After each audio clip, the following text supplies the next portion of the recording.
What is that topic? Okay. You have the link with you. So, Code 7, Unit 1, and the topic is called as a historical overview, right? And the topic is called as a developments in society and economy, leading to a crisis in Western society, isn't it? So, if you begin the text gives us the idea about the First World War, right? In the First World War, or as the First World War, and the effective change, resultant change in the ways of knowing and perceiving Marx's concept of class struggle. So, who is Marx actually?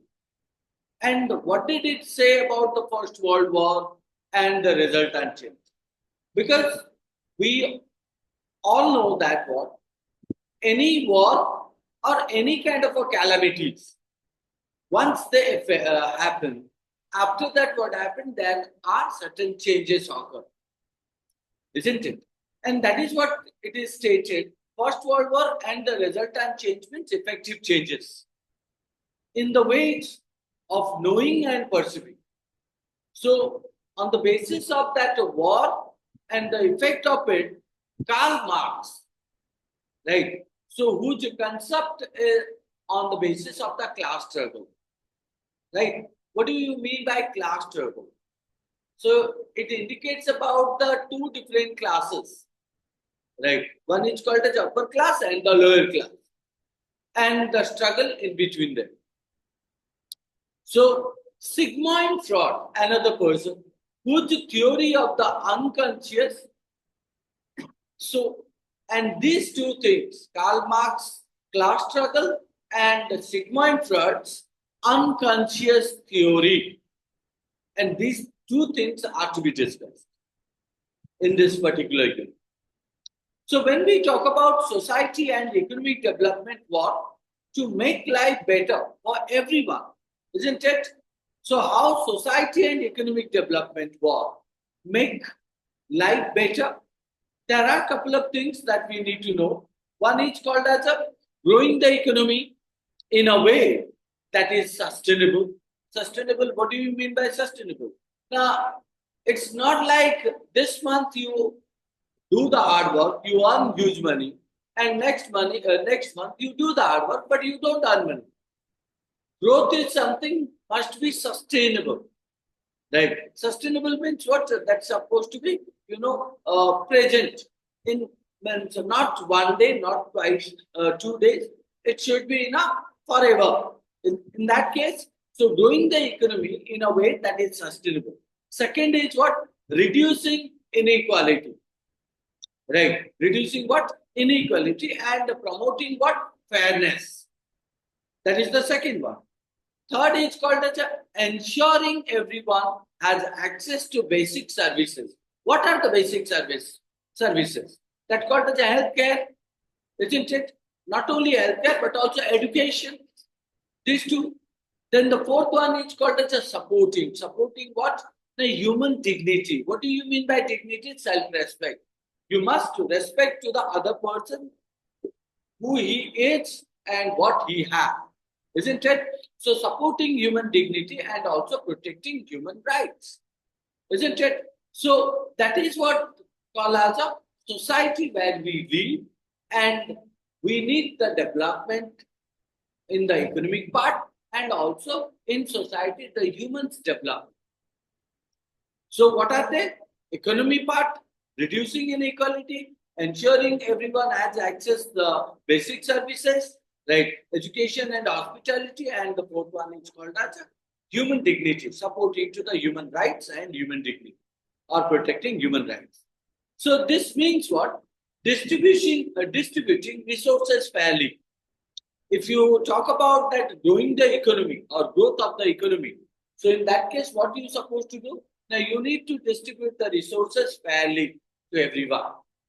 Second one is called as means you need to take care about the basic services that called as education and healthcare. So improving healthcare and education for for all, right? Then the third one is called as the listening to and supporting marginalized group, right? So it means to also respect to the means of people, isn't it? So and also think about their rights. So when you think about their rights, it means you need to listen to them, you need to support, right? But who are they? Now, they are called as a marginalized groups living in the society. Then the fourth one is called as a creating job opportunities and protecting the environment for future generation. Isn't it? Now, when we talk about economy, inequality, or basic services, or human dignity, so these are the things coming under that. Right. Now, if I talk about the goal, what is the goal and how when that goal to be fulfilled? The goal is nothing but to improve people's what well-being, lifestyle, and the quality of life in a fair manner and sustainable way. Like the growth and development of a nation are, very trivial matter or crucial. Why? Now, because they are directly connected to individuals' progress. Individuals progress. So if you do not have the growth, if you do not have the development of an individual, then how it develops to the nation, isn't it? And in that case, means individual and with the nation, both are connected, isn't it? Individuals' growth and individuals' development is the development of or growth of the nation, isn't it? So therefore, means individuals' progress referring to the impact of the nation's progress. So economic development does what? Now economic development benefits both individuals and society as a whole, right? So it creates what? Wealth, right? When we talk about economic development, it means it creates wealth, right? So second is called as the economic development also looks at the providing jobs and also increasing people's quality. Quality of what? Quality of life. Isn't it? So socio-economic development, socio-economic means social economical development is seen in improvement in where? The GDP. What is that GDP? So growth development per person. Isn't it? Growth development per person. So in that case, not only we find out the socio-economic development is seen in improvement in GDP, right? But also we find out the life expectancy. When we talk about life expectancy, it refers to the basic healthcare service. Economic is referring to the improvement of the human life, which is called as a development or called as improvement in the GDP. Life expectancy, education refer to literacy rates, right? And also you talk about employment across all groups, right? Regardless of background, whether you come from the minor class or a major class, right? So means you find out all kind of a facility: education, education, employment, life expectancy, and economic development, isn't it? So if you talk about the first one that called as a economic system, there are a variety of economic systems are there. One is called as what? Traditional economy.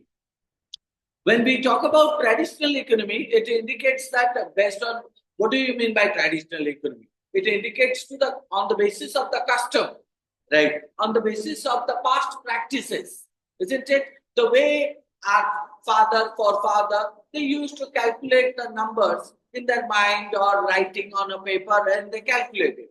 But now it's completely different. The technology comes and technology helps people to, quickly calculate the, figure, isn't it? So that's called as a, on the basis of the custom, on the basis of the past practices, that's called as a traditional economy, right? And that is nothing but called as one of the economic system, isn't it? Second is called as a command economy. What do you mean by command economy? So command economy is called as a controlling authority, right? Authoritative by the whom? By the government of government's ideology, or you can say that means order of the government of any nation, isn't it? Or you can say that controlled by the government authority, often due to specific needs, isn't it? That's called as a command economy. So first one is called as a traditional economy, second one is called as a command economy,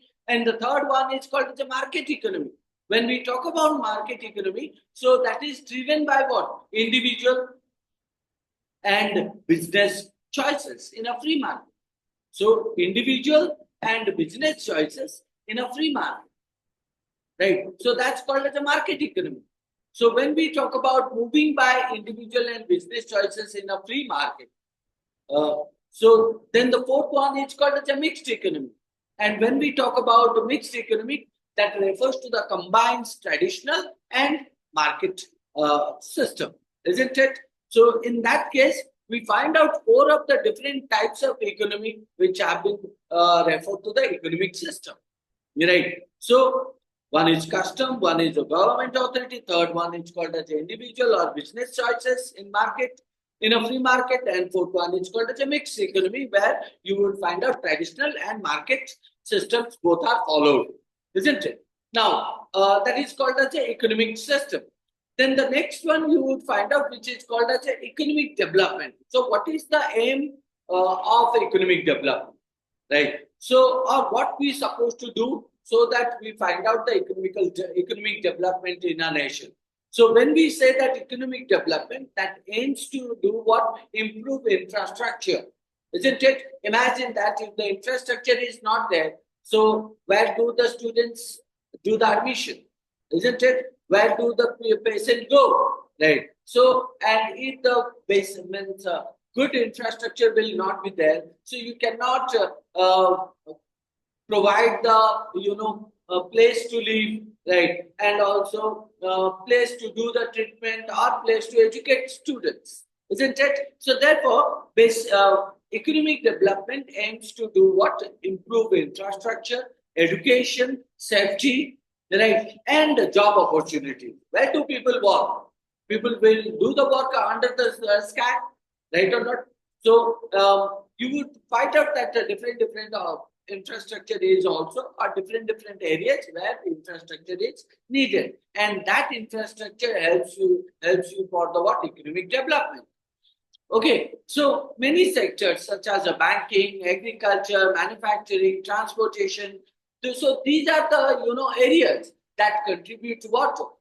Contribute to a strong economy, isn't it? So economic theories like mercantilism, right? Theories, mercantilism. So what do you mean by mercantilism? So believing in business people, right? Nationalism, believing in what of people who fight for their country or nation. So and modern growth models, right? So they have influenced how nations structure their economies, right? So they have influenced how nations structure their economies. For example, mercantilism focuses on boosting exports. Right. Now, did you understand that when I say mercantilism, it refers to the merchants or business people, right? So, and their focus is what? Boosting. Boosting means what? Improving or strengthening. Strengthening what? Exports, right? Strengthening exports to do what? Strengthening exports to increase national wealth, right? National wealth means what? That will help to develop the nation. Economists like Amartya Sen, right? I will tell you that please do read means the ideas of I do have that. The idea of justice, written by Amartya Sen. This is one of the novel. I expect you people to means get from the net or buy it from the outside, hard copy or soft copy. But please do read that. It's a very good, novel which is published or written by Amartya Sen, Dr. Amartya Sen, and published by Harvard University. Right. So now this is something called as a mercantilism. Focuses on what? Strengthening exports to increase national wealth. So economists like Amartya Sen and Jeffrey Sachs, right? Jeffrey Sachs, who have shaped modern economic policies, right? So, or who designed modern economic policies. Why? Not to address the problem pertains. What is that? Poverty, right? Garibi, poverty and growth challenges. So, you would find out that look at your neighborhood, right? So you find out that the kind of lifestyle Indians have, you won't find out your neighbors do have the same kind of, right? Or maybe called as a better than, or maybe called as a poorer than, isn't it? So just taking an example of Pakistan and China, right? So you would find out one is famous for what means manufacturing, and the other one is famous for lending money from the other country, right? Borrowing money. So in that case, you would find out economic policies to address poverty and growth challenges. But if you look at that, the country called India, so you won't find out the such kind of a situation, right? So in a well-developed society, if you talk about that, in a well-developed society, people enjoy what? Better health, better education, better work condition, job and opportunity. However, issues like population growth, it is something called as a very, now we reach to the top, right? So issues like population growth and global crisis like pandemics, right? Global crisis like pandemics affect resources and development. So that's what population growth and then some kind of a pandemic, natural calamities. So these are actually degrading the growth of the nation, isn't it? So, however, when you find out that what these resources, these are nothing but like a population growth and global crisis that affect resources and development. Achieving growth, what does it need? So, means achieving growth that requires nothing but a balanced policy. What do you mean by balanced policy? What do you mean by balanced policy? So, means a policy that which will be helpful for everyone, right? Not only for the rich class people or service holder or business holder, but also those people who are living in the slum areas or called as the rural areas, poor people or middle class family members. So that is called the balanced policy and also global cooperation. What do we mean by global cooperation? So other country also means do the kind of or maintain the relationship, do the export and import in a proper manner.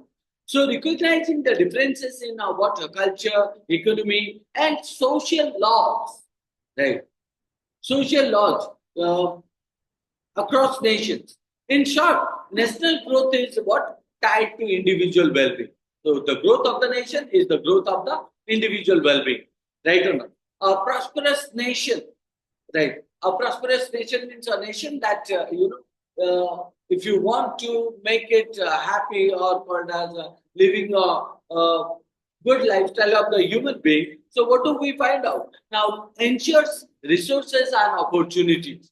Resources and opportunities.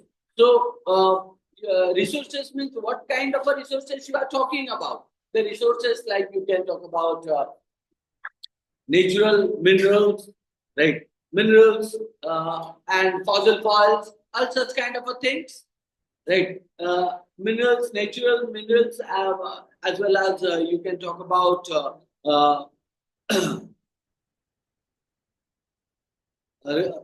that the human resources as well, right? Human development resources, right? Do you know that a company can grow, right, if it has a good human resources, right, as well as the funds, right, and the infrastructure and the resources which are connected to the means nature, right? So and opportunities for everyone, right? So resources and opportunity for everyone, helping both society as well as the economic thrive, economic improvement.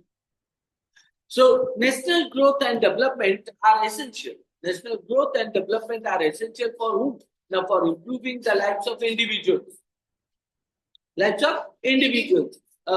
Economic development brings what? Wealth. Economic development brings what? Wealth, create jobs, and raises the quality of life. And this progress is seen in what?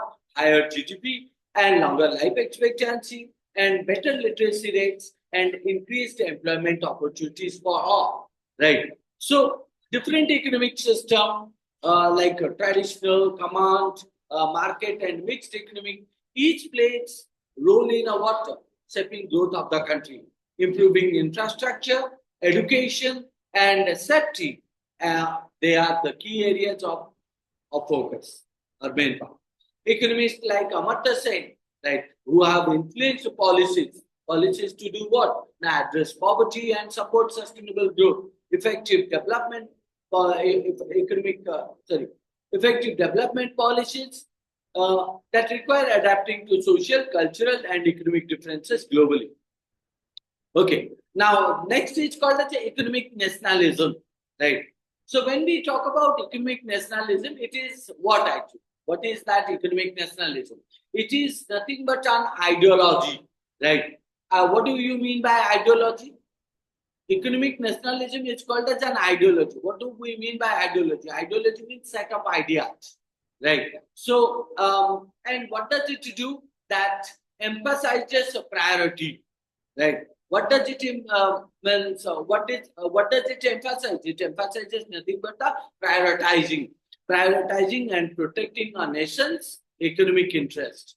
Nations, you can say that resources and industries over foreign trade. Industries over foreign trade. Foreign trade means what? Foreign business and also international collaboration. So supporting from the other nation. So this approach emerged significantly when in the early 20th century.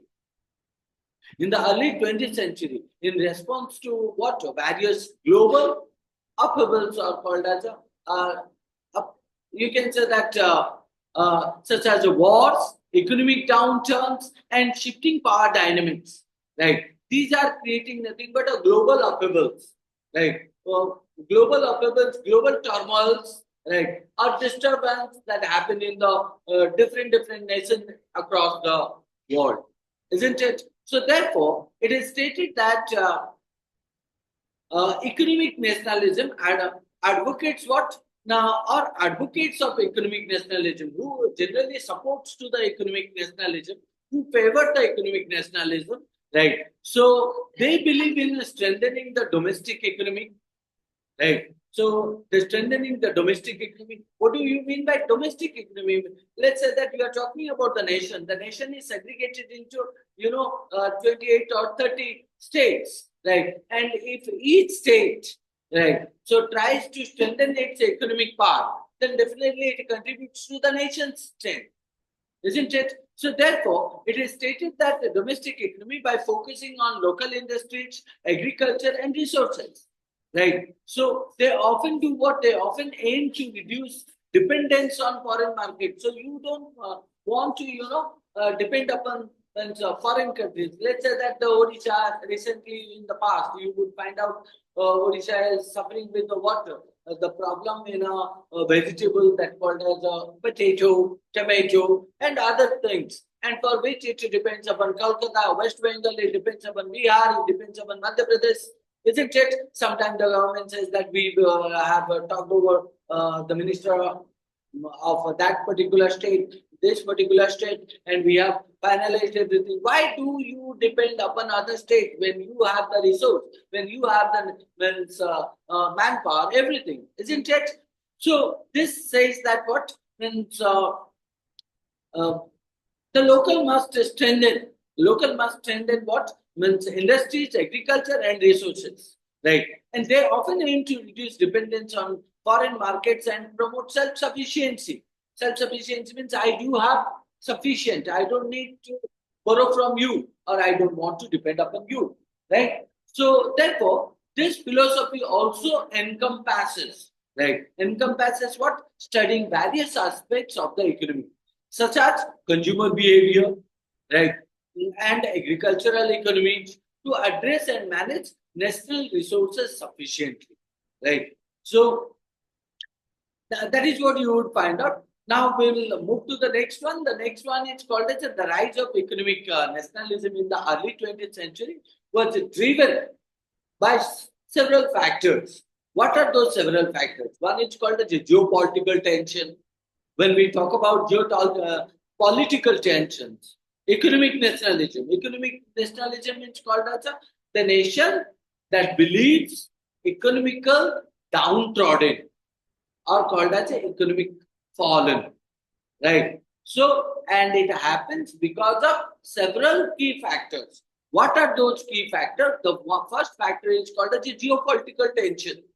When we talk about geopolitical tensions, so you find out that many nations, right? So many nations, due to competitive global politics, right? So they aimed to achieve self-sufficiency in what essential industries, right? So many of the countries you would find out they want to make themselves self-sufficiency, right? So why? Now, because of the competitive nature, right? Competition is there. So they fear dependence on other countries for critical resources, right? So especially during times of conflict, when put them toward economic independence.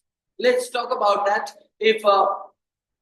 Uh, when if you look into that, we the country depend upon what Russia. We the country depend upon means you can say that Japan or called as China or called as what do we say that Arabian countries, right? Why now? Whether it's for the what you can say that oil, or you talk about means, manufacturing products, or you talk about that technologies, isn't it? Now, in all these cases, you would find out that means, some of the nations depend upon the other nations, right? Why? Because they don't have, or maybe they are not incapable of doing that, isn't it? So here you would find out the fear dependence on other countries for critical resources. Imagine that now the kind of a situation occurred in where Israel and Palestine or Gaza, right? Or you talk about Russia and Ukraine situation. So what happened, and for which means you would find out that the rate of the product, the rate of the things are rising, isn't it? So, and you are bound to bring, you are bound to buy those of the things on the basis of what? Now, whatever the price they ask you to bring, right or not, or take.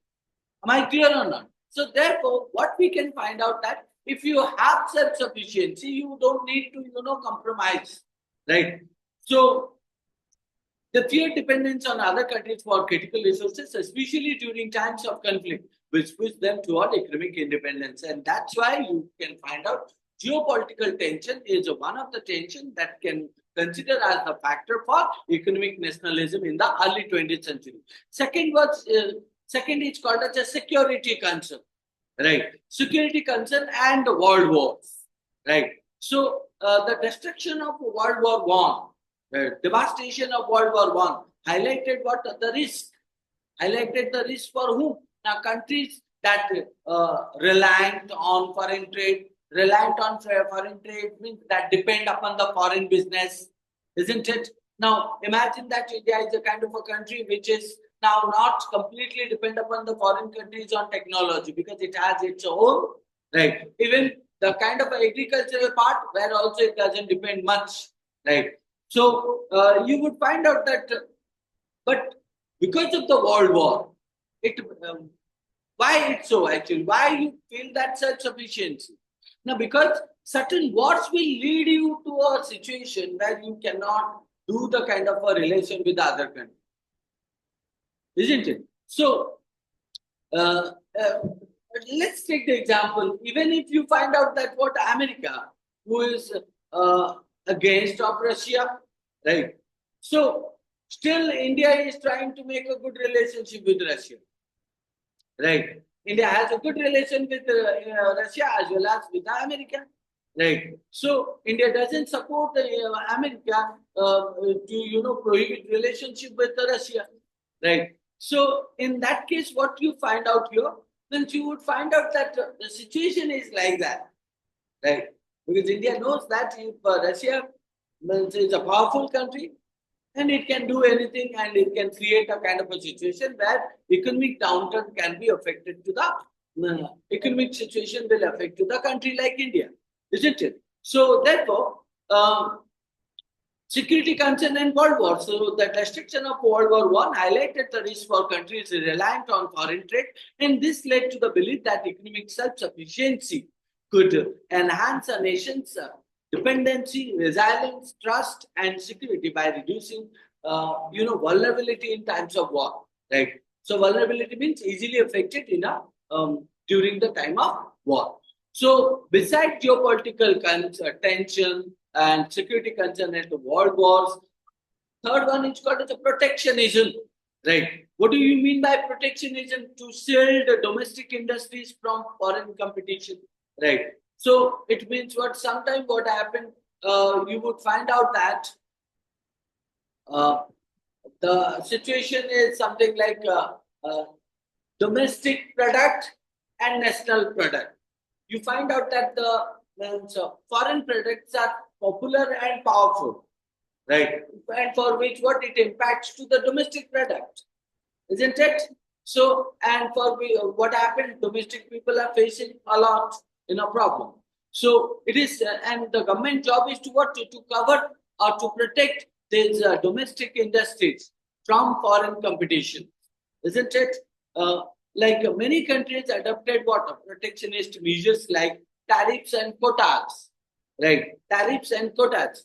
So these policies aim to do what to protect local jobs, right? So local jobs to foster economic growth and also try to nurture or taken care of the economic growth and also create a stable domestic market, right? So did you see that even at your home or nearby your house, you would find out that what the vegetable people, the vendors, vegetable vendors or grocery vendors, so they sell the product in a high price.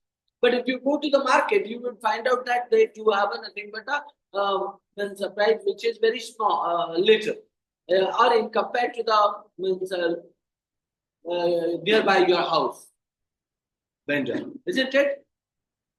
So that is what to foster economic growth and create a stable domestic market. Then the fourth one is so geopolitical tension, security concern, protectionism, and fourth one is economic crisis. Right. When I say economic crisis, I can find out that the Great Depression and similar economic downturns means degradation or problems. The Great Depression and similar economic downturns intensifies what the demand for protectionism and self-sufficiency. Right. So economic financial matters only tell you to what now make yourself self-protective or called as self-sufficient. So these policies were seen as ways to stabilize national economies by reducing dependence on unpredictable international market. Why it is called as international market is unpredictable? Because of war, because of natural calamities, because of what means the problems that happen in the across the world, isn't it? So let's take some example, like how you can protect and strengthen your economy. Let's talk about United States, right? America.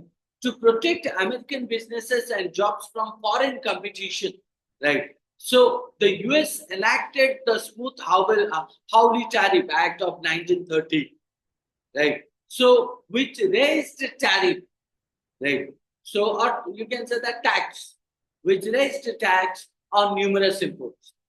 So numerous imports means what many of the products which have been imported, right? So they have done nothing but put or rise the tax there.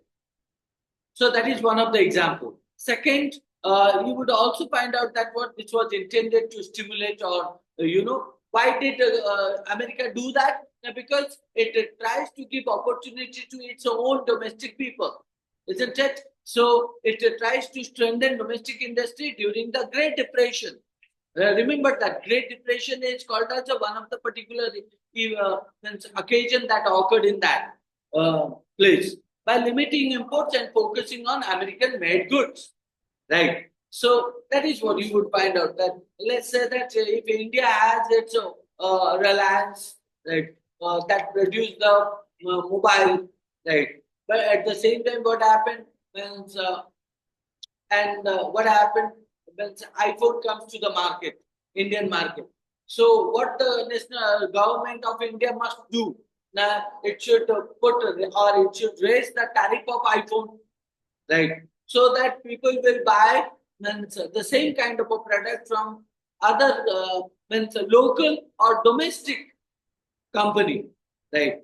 With the means less price or the domestic product will boost a lot, boost means strengthen a lot, isn't it? So that is what one of the examples. Second example is called as the Soviet Union, right? So when we talk about Soviet Union under Stalin, who is Stalin?